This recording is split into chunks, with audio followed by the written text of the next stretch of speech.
وَقُلْ جَاءَ الْحَقُّ وَزَهَقَ الْبَاطِلُ إِنَّ الْبَاطِلَ كَانَ زَهُوقًا۔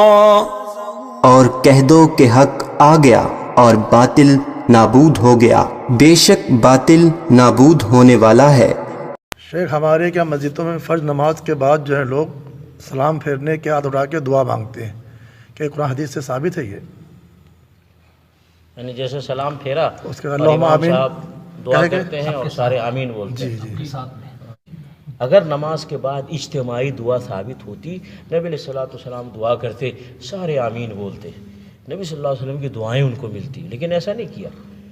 دعا کی فضیلت بتا دی نبی صلی اللہ علیہ وسلم نے، دعا کا طریقہ بتا دیا نبی صلی اللہ علیہ وسلم نے، لیکن کیا ہے، اپنی اپنی دعا کرو بھائی، جس کو جو چیز اللہ سے چاہیے وہ مانگے، مانگتا ہے اس کا فائدہ، نہیں مانگتا ہے تو اس کا اپنا نقصان ہے۔ لیکن یہ نہیں کہ امام صاحب دعا کریں گے تو ہم کریں گے، نہیں کریں گے تو ہم نہیں کریں گے، یہ صحیح نہیں ہے۔ ہمیں ہر معاملے میں، ہر مسئلے میں رسول اللہ صلی اللہ علیہ وسلم کے سنت و طریقے کے مطابق چلنا چاہیے۔ اور ان کے بعد ابو بکر صدیق رضی اللہ تعالیٰ عنہ، وہ بھی امام رہے ہیں مسجد نبی میں، انہوں نے بھی کبھی اجتماعی دعا نہیں کی۔ ان کے بعد عمر فاروق ہیں، ان کے بعد عثمان ہیں، ان لوگوں نے کبھی بھی اجتماعی دعا نہیں کی ہر فرض نماز کے بعد۔ تو نہ نبی صلی اللہ علیہ وسلم کا طریقہ ہے، نہ صحابہ کرام کا طریقہ ہے، نہ خلفاء راشدین رضی اللہ عنہ اجمعین کا طریقہ ہے۔ یہ لوگوں نے ایک بنا لیا ہے، ایک رسم رواج ہے۔ بلکہ میں نے خود اماموں سے پوچھا ہے کہ بھائی یہ جو آپ دعا کرتے ہیں تو یہ ثابت ہے نبی صلی اللہ علیہ وسلم سے؟ جی، وہ صاف کہتے نہیں ہے ثابت۔ بھائی تو پھر کیوں کرتے ہو؟ آپ مانتے بھی ہو نبی صلی اللہ علیہ وسلم سے ثابت نہیں ہو، پھر کرتے بھی ہو۔ تو ان کی مجبوری ہے، کہتا نہیں کریں گے تو ہم کو ہٹا دیں گے، نکال دیں گے، ہماری امامت چلی جائے گی، کیونکہ بڑے مفتی صاحب اس کو صحیح کہتے ہیں، بڑے عالم صاحب صحیح کہتے ہیں، ہم چھوٹے لوگ ہم کیا کریں؟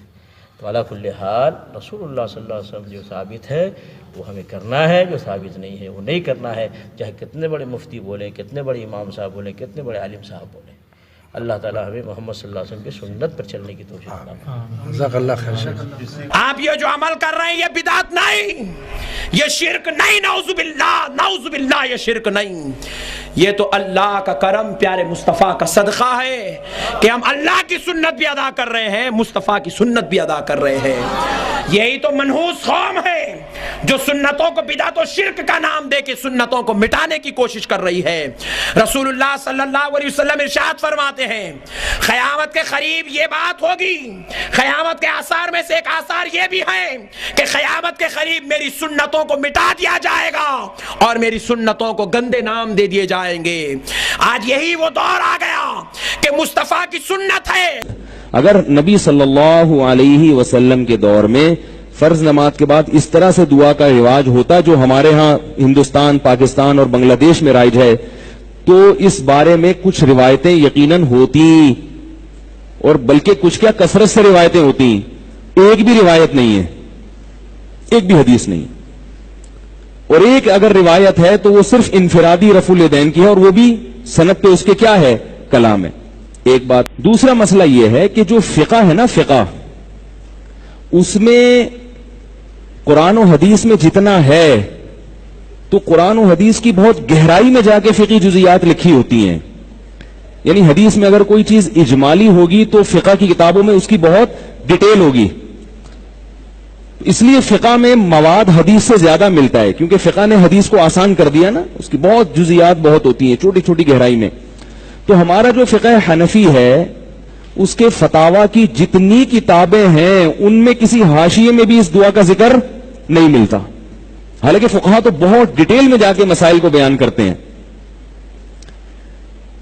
نہ فتاوی قاضی خان میں ہے، نہ فتاوی عالمگیریہ میں ہے، نہ رد المختار میں، نہ در المختار میں، کہیں بھی نہیں ہے۔ جو فتاوی کی مشہور کتابیں ہیں، نہ قدوری میں، نہ ہدایہ میں، جو متون کی کتابیں ان میں بھی نہیں۔ جو فقہ حنفی تو عربی میں ہے نا، اصل میں اردو کتابیں تو بعد میں لکھی گئی ہیں، اور اردو کتابوں میں حوالے تو عربی ہی کتابوں کے ہوتے ہیں، وہ خود سے تھوڑی کچھ لکھتے ہیں، تو کہیں بھی نہیں ہے۔ صدیوں سے فقہا نے اس کا کہیں اشارہ بھی نہیں دیا کہ فرض نماز کے بعد امام کو چاہیے کہ ہاتھ اٹھائے اور مقتدیوں کو چاہیے کہ وہ بھی کیا کریں، ہاتھ اٹھا کے دعا مانگے، کہیں بھی نہیں ہے۔ نہ قرآن و سنت میں ہے، اور ظاہر ہے جب قرآن و سنت میں نہیں ہے تو فقہ حنفی میں بھی نہیں ہوگا نا، وہ فقہ حنفی تو قرآن و سنت کی تشریح کا نام ہے۔ نہ امام ابو حنیفہ نے، اور پھر چاروں فقہ میں نہیں ہے، بات آ رہی ہے سمجھ میں؟ تو کہیں بھی نہیں ہے، یعنی فقہ کی کسی کتاب میں بھی نہیں ہے.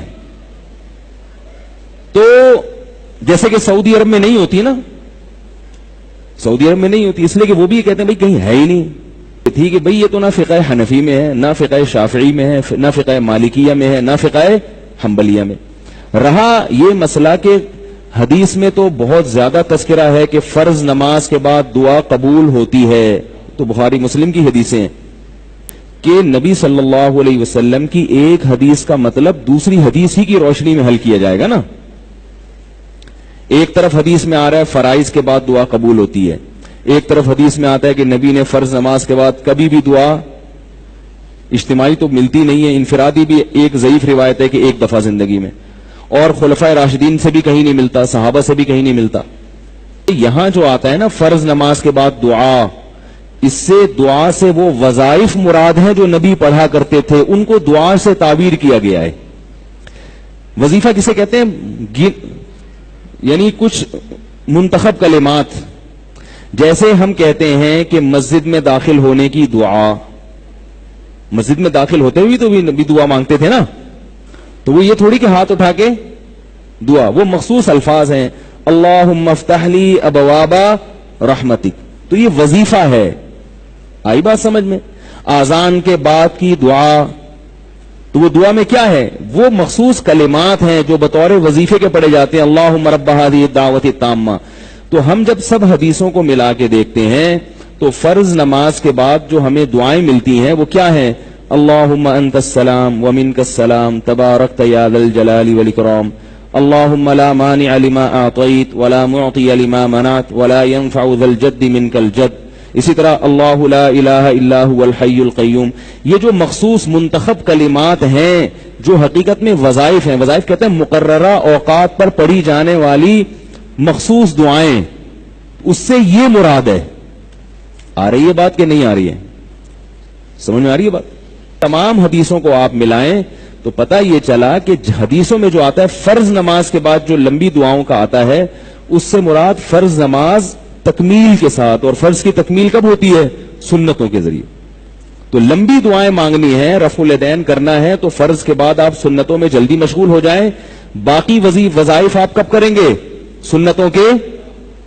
آ رہی ہے بات پڑھیں گے وہ وظائف. اس طرح سے تمام روایتوں میں تطبیق ہو جاتی ہے. ورنہ اجتماعی دعا پر تو کوئی بھی روایت نہیں ہے فرائض کے بعد، کہیں بھی نہیں ہے. تو ایک صاحب نے مجھے کہا کہ نہیں فرض نماز کے بعد اجتماعی دعا ثابت ہے، اسے پہ فلاں مولوی صاحب نے پوری کتاب لکھی ہے. میں نے کہا ثابت نہیں ہے اس لیے کتاب لکھی ہے. ثابت ہوتا تو ایک حدیث کا حوالہ دے دیتے یا فقہ کی کسی کتاب کا حوالہ دے دیتے.